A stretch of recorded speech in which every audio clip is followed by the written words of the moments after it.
नमस्कार, दिन भर की बड़ी खबरों में आपका स्वागत है। मैं हूं आंचल। आज इस बुलेटिन में बात होगी राहुल गांधी के असम सरकार पर सीधे वार की, ममता बनर्जी के लोकसभा चुनाव को लेकर बड़े दावे की, बात करेंगे ईवीएम पर दिग्विजय सिंह के खुलासे की, उमर खालिद की जमानत याचिका पर हुई सुनवाई की, जानेंगे ज्ञानवापी सर्वे रिपोर्ट पर सुप्रीम कोर्ट ने क्या दिया आदेश, मराठा आरक्षण पर कैसे फंसती नजर आ रही है शिंदे सरकार, और बुलेटिन के आखिर में देखेंगे जाने माने कार्टूनिस्ट इरफान की किस खबर पर पड़ी है तिरछी नजर। इसके अलावा और भी कई बड़ी खबरों से आपको कराएंगे रूबरू, लेकिन तमाम बड़ी खबरों से पहले एक नजर सुर्खियों पर। पंजाब और हरियाणा हाईकोर्ट ने चंडीगढ़ प्रशासन को 30 जनवरी तक मेयर का चुनाव करने का दिया आदेश। लोकसभा चुनाव 2024 के लिए सपा ने घोषित किया उम्मीदवार, लखनऊ की सीट से रविदास मेहरोत्रा होंगे सपा के प्रत्याशी।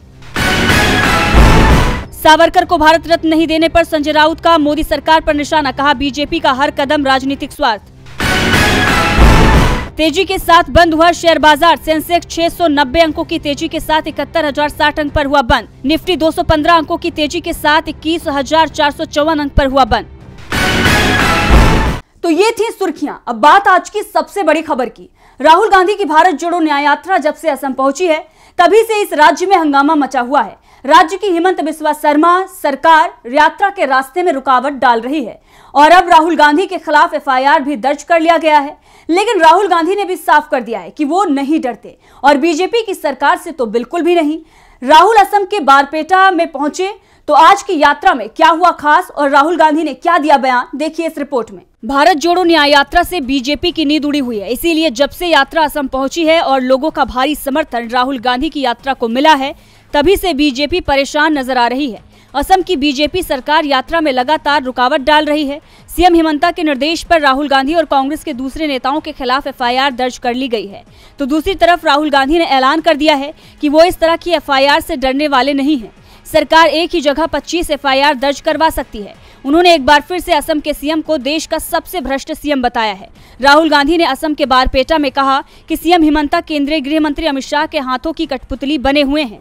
शाह के हाथ में असम के सीएम का नियंत्रण है। अगर शर्मा अमित शाह के खिलाफ एक शब्द भी बोलेंगे तो उन्हें बीजेपी से बाहर कर दिया जाएगा। असम में सीएम हिमंता बिस्वा शर्मा ने जैसा निर्देश दिया है, मीडिया वैसा ही समाचार में भी दिखा रहा है। राहुल गांधी ने कहा कि पीएम मोदी और अमित शाह और असम के सीएम शर्मा के दिल नफरत से भरे हुए हैं। बीजेपी आरएसएस असम की भाषा, संस्कृति और इतिहास को मिटाना चाहती है। बीजेपी और संघ असम को नागपुर से चलाना चाहते हैं, लेकिन कांग्रेस और असम की जनता उन्हें ऐसा करने की इजाजत नहीं देगी। असम में यहीं के लोगों का शासन होगा। इससे पहले कांग्रेस अध्यक्ष मल्लिकार्जुन खड़गे ने केंद्रीय गृह मंत्री अमित शाह को पत्र लिखकर राहुल गांधी की सुरक्षा को लेकर चिंता जताई है। मल्लिकार्जुन खड़गे ने कहा है कि राहुल गांधी के पास Z+ सुरक्षा है, लेकिन जिस तरह से बीजेपी के कार्यकर्ता विरोध करते हुए राहुल गांधी के करीब आ रहे हैं उससे हमें चिंता हो रही है। राहुल गांधी को पूरी सुरक्षा उपलब्ध कराई जाए। असम के बाद अब भारत जोड़ो न्याय यात्रा पश्चिम बंगाल में पहुंचेगी। यात्रा को लेकर बंगाल की सीएम ममता बनर्जी ने साफ कर दिया है कि वो इसमें शामिल नहीं होंगे, लेकिन इसके साथ ही ममता ने जो कहा उससे बीजेपी की मुसीबत बढ़ती हुई नजर आ रही है। तो क्या कहा ममता बनर्जी ने, देखिए इस रिपोर्ट में। क्या इंडिया गठबंधन में दरार आ गई है? क्या चुनाव से पहले इंडिया गठबंधन बिखर रहा है? कम से कम बीजेपी के लोग तो इसी तरह के दावे कर रहे हैं, लेकिन बीजेपी के दावे पूरे होते दिखाई नहीं दे रहे हैं। दरअसल पश्चिम बंगाल की सीएम और टीएमसी चीफ ममता बनर्जी ने जब कहा कि वो सभी 42 सीटों पर अपने उम्मीदवार उतारेंगी, जिसे लेकर बीजेपी बड़े बड़े दावे कर रही थी, लेकिन ममता ने साफ कह दिया है कि वो इंडिया गठबंधन नहीं छोड़ेंगी, वो इंडिया में ही रहेंगी और अकेले बीजेपी को पश्चिम बंगाल में हराएंगी। ममता ने हावड़ा में मीडिया से चर्चा करते हुए कहा कि मैंने हमेशा कहा है कि बंगाल में हम अकेले लड़ेंगे। मुझे इस बात की चिंता नहीं है कि देश में क्या किया जाएगा। हम सेक्युलर पार्टी हैं और बंगाल में हम अकेले बीजेपी को हराएंगे। मैं अब भी इंडिया गठबंधन का हिस्सा हूँ। ममता ने साफ कर दिया है कि उनकी पार्टी इंडिया गठबंधन का हिस्सा रहेगी। तो दूसरी ओर कांग्रेस महासचिव जयराम रमेश ने भी कहा कि बिना ममता के इंडिया गठबंधन की कल्पना भी नहीं की जा सकती। उन्होंने कहा कि कभी कभी स्पीड ब्रेकर आते हैं, कभी कभी लाल बत्ती आती है, लेकिन इसके मायने ये नहीं कि हम सफर से पीछे हट जाएं। स्पीड ब्रेकर को हम पार करते हैं। इससे पहले राहुल गांधी ने भी कहा था कि हम ममता बनर्जी और टीएमसी के बिना इंडिया गठबंधन की कल्पना नहीं कर सकते। साफ है, ममता ना तो इंडिया छोड़ रही हैं और ना ही बीजेपी के खिलाफ अपनी रणनीति बदल रही हैं। ममता ने तो साफ कर दिया है कि वो इंडिया गठबंधन नहीं छोड़ेंगी। इंडिया गठबंधन पहले ही बीजेपी की परेशानी बढ़ा रहा है, तो दूसरी तरफ ईवीएम को लेकर भी विपक्ष मोर्चा खोले हुए है। आज कांग्रेस सांसद दिग्विजय सिंह ने ईवीएम को लेकर बड़ा खुलासा किया है। तो क्या है खुलासा? मध्य प्रदेश के पूर्व मुख्यमंत्री और कांग्रेस नेता दिग्विजय सिंह ने एक बार फिर से ईवीएम पर गंभीर सवाल खड़े किए हैं। उन्होंने दावा किया कि ईवीएम हैक होती है और इस बार पूर्व सीएम ने भोपाल में अपने आवास पर ईवीएम हैक करके भी दिखाया। दिग्विजय ने ईवीएम में गड़बड़ी का डेमो दिखाया और बताया कि कैसे चुनाव में हेराफेरी हो रही है। ईवीएम का सारा काम प्राइवेट लोगों के हाथ में होता है। जब सॉफ्टवेयर ही सब करता है तो वही तय करेगा कि सरकार किसकी बनेगी। इलेक्शन प्रोसेस का मालिक न मतदाता है और न ही अधिकारी कर्मचारी, इसका मालिक सॉफ्टवेयर डालने वाला है। दिग्विजय सिंह ने कहा, हमने ये सवाल चुनाव आयोग से किए लेकिन वो जवाब नहीं दे रहा। दिग्विजय ने कहा कि अगर ईवीएम से ही चुनाव कराना है तो फिर ऑस्ट्रेलिया की तर्ज पर वीवीपैट पब्लिक डोमेन में लाना चाहिए। जिन देशों में ईवीएम से वोट डाले जाते हैं वहां पर इसका सॉफ्टवेयर पब्लिक डोमेन में होता है, लेकिन भारत में ये व्यवस्था 2003 से ही नहीं है। क्या 140 करोड़ वाले देश में हम ये स्वीकार करेंगे कि चंद लोग तय करेंगे कि सरकार किसकी बनेगी? कांग्रेस नेता ने चुनाव आयोग पर मोदी के दबाव में काम करने का आरोप लगाते हुए कहा, आप जो चाहे मुझे सजा दें, मुझ पे जो कार्यवाही करना चाहें करें, लेकिन मैं चाहता हूं कि मैं जिसे वोट डालूं वो उसी को जाए।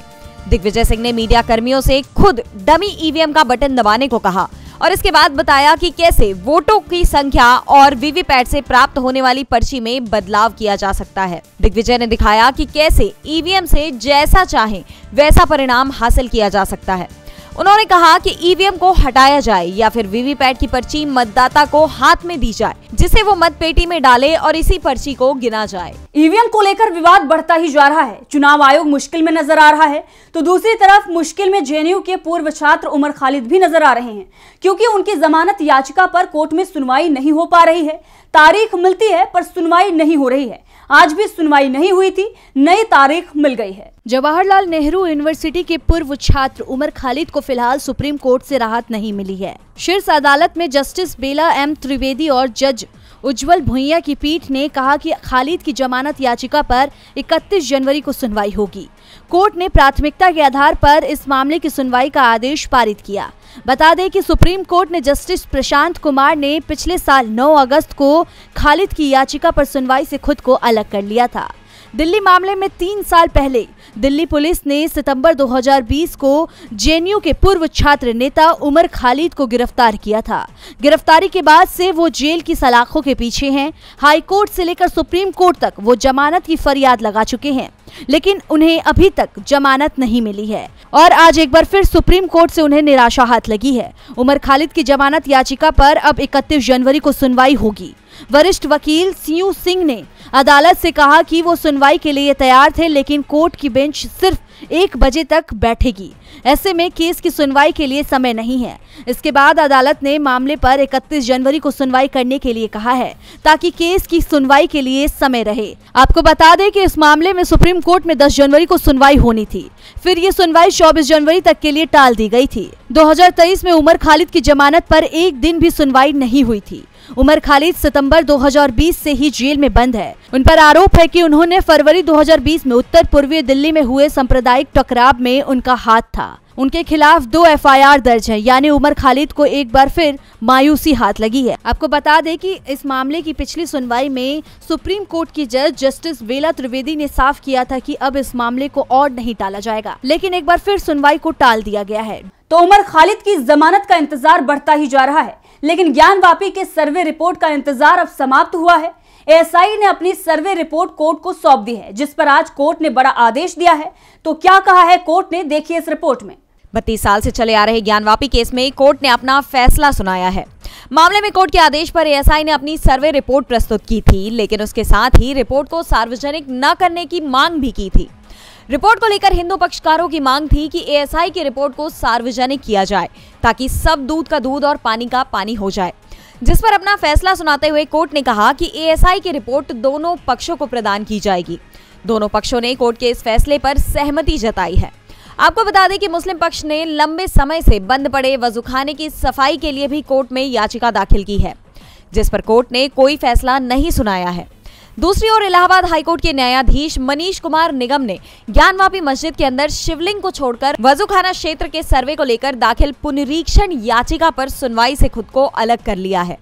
मामले में अब आगे की सुनवाई 31 जनवरी को होगी। आपको बता दें 21 अक्टूबर को वाराणसी की अदालत ने एएसआई को ज्ञानवापी मस्जिद परिसर में शिवलिंग के क्षेत्र के अलावा वजूखाने के क्षेत्र के सर्वेक्षण की इजाजत देने से इनकार कर दिया था। एएसआई की सर्वे रिपोर्ट अब सार्वजनिक होगी, जिससे बहुत कुछ साफ हो सकता है। लेकिन दूसरी तरफ महाराष्ट्र में अभी तक मराठा आरक्षण की तस्वीर साफ नहीं हो पाई है। मराठों का मार्च तेजी से मुंबई के करीब पहुंच रहा है, जिससे शिंदे की नींद उड़ती हुई नजर आ रही है। मराठा आंदोलन के नेता मनोज जारंगे पाटिल मराठाओं के आरक्षण के लिए जालना से मुंबई तक विरोध मार्च निकाल रहे हैं। 20 जनवरी से शुरू हुआ ये मार्च 24 जनवरी को पुणे पहुंच गया है। इसके बाद मार्च ने लोनावला की ओर बढ़ना शुरू कर दिया। ये मार्च 26 जनवरी को मुंबई पहुंचेगा। पुणे में आंदोलनकारियों को संबोधित करते हुए मनोज जारंगे ने कहा कि मैं अपनी जान देने के लिए तैयार हूं।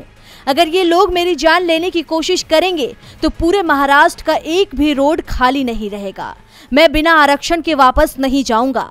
हम मुंबई में अपनी ताकत दिखाएंगे। यहाँ 2 से 2.5 करोड़ लोग जुटेंगे। जारंगे के मुताबिक अगर शिंदे सरकार आंदोलन को नजरअंदाज करती है तो मुंबई में वे आजाद पार्क में भूख हड़ताल करेंगे। जारंगे की मांग राज्य के मराठाओं को कुणबी समाज में शामिल करने की है। इससे पूरी कम्युनिटी ओबीसी की श्रेणी में आ जाएगी और आरक्षण का लाभ ले सकेगी। आपको बता दें कि महाराष्ट्र में मराठाओं की आबादी 30 से 33% है। महाराष्ट्र की 48 लोकसभा सीटों में से 20 में से 22 सीटें और विधानसभा की 288 सीटों में से 80 से 85 सीटों पर मराठा वोट महत्वपूर्ण माना जाता है। महाराष्ट्र के गठन के बाद से अब तक यानी साल 2024 तक 20 से 12 मुख्यमंत्री मराठा समुदाय के ही हैं और मौजूदा सीएम एकनाथ शिंदे भी मराठा समुदाय से हैं। दूसरी तरफ राज्य में ओबीसी समुदाय भी 40% है। अब देखना होगा कि सरकार चुनाव को देखते हुए क्या फैसला लेती है। मराठों ने महाराष्ट्र की एनडीए सरकार की नींद उड़ा दी है, तो अब सरकारी कर्मचारी भी बीजेपी की नींद उड़ाने की तैयारी में हैं। पुरानी पेंशन को लेकर पहले से ही वो आंदोलन कर रहे थे और अब बीजेपी की राजस्थान सरकार ने उन्हें और भड़का दिया है। तो क्या फैसला लिया है राजस्थान की भजनलाल सरकार ने, जिससे गुस्से में है सरकारी कर्मचारी? देखिए इस रिपोर्ट में। राजस्थान में कांग्रेस की गहलोत सरकार जाने के बाद सत्ता पर काबिज नई बीजेपी सरकार लगातार पिछली सरकार की योजनाओं पर कैची चला रही है। बीजेपी सरकार पुरानी योजनाएं बंद कर जनता को एक के बाद एक बड़े झटके दिए जा रही है। इसी कड़ी में बीजेपी सरकार ने पुरानी पेंशन योजना यानी ओपीएस बंद करने का फैसला लिया है। सरकार ने कर्मचारियों पर एनपीएस लागू कर दिया है। नए आदेश में कहीं भी ओपीएस का जिक्र नहीं है। इसका मतलब ये है कि राजस्थान में पुरानी पेंशन योजना लागू नहीं होगी। राजस्थान की बीजेपी सरकार ने सरकारी कर्मचारियों को दी जा रही ओपीएस को बंद करके एनपीएस यानी न्यू पेंशन स्कीम फिर से लागू करने का आदेश जारी कर दिया है। इसी के साथ अशोक गहलोत सरकार द्वारा चलाई जा रही योजनाएं भी बंद हो चुकी हैं। हालांकि इसको लेकर सरकारी कर्मचारी संगठनों ने नाराजगी जताई है, मगर बीजेपी हमेशा एनपीएस के पक्ष में रही है। हाल में हुए राजस्थान विधानसभा चुनाव के दौरान सरकारी कर्मचारियों की पुरानी पेंशन स्कीम लागू रखने का मुद्दा खूब गरमाया था। तत्कालीन गहलोत सरकार ने नई पेंशन स्कीम की जगह पुरानी पेंशन स्कीम लागू की थी, लेकिन मौजूदा बीजेपी सरकार ने नवनियुक्त कर्मियों के लिए ओपीएस के बजाय दोबारा एनपीएस लागू करने का आदेश जारी कर दिया है। दरअसल राजस्थान लोकसभा आयोग के तरफ से सहायक कृषि अनुसंधान अधिकारी के पद पर चयनित 25 अभ्यर्थियों की सूची जारी की गई है, जिसमें एनपीएस का जिक्र किया गया है, ओपीएस का नहीं। जिस पर संगठन के प्रदेश अध्यक्ष महावीर सिहाग ने ये कहा कि राज्य सरकार के इस फैसले को किसी भी कीमत पर माना नहीं जाएगा और इसका हम विरोध करेंगे। और बुलेटिन के आखिर में देखते हैं जाने माने कार्टूनिस्ट इरफान की किस खबर पर पड़ी है तिरछी नजर।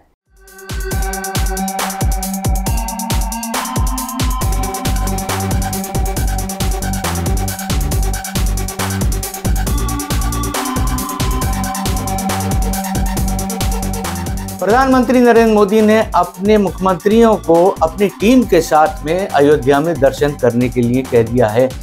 पूरी फरवरी के महीने में सारे मुख्यमंत्री एक एक करके अपनी टीम के साथ में अयोध्या में दर्शन करने जाएंगे।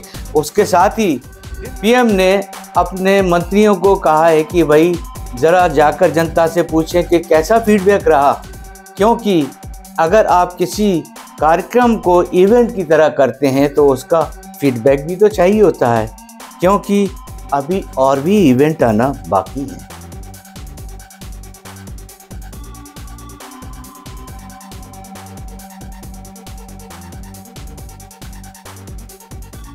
बहुत बहुत शुक्रिया इरफान जी। तो आज इस बुलेटिन में इतना ही। देखते रहिए डीवी लाइव। नमस्कार।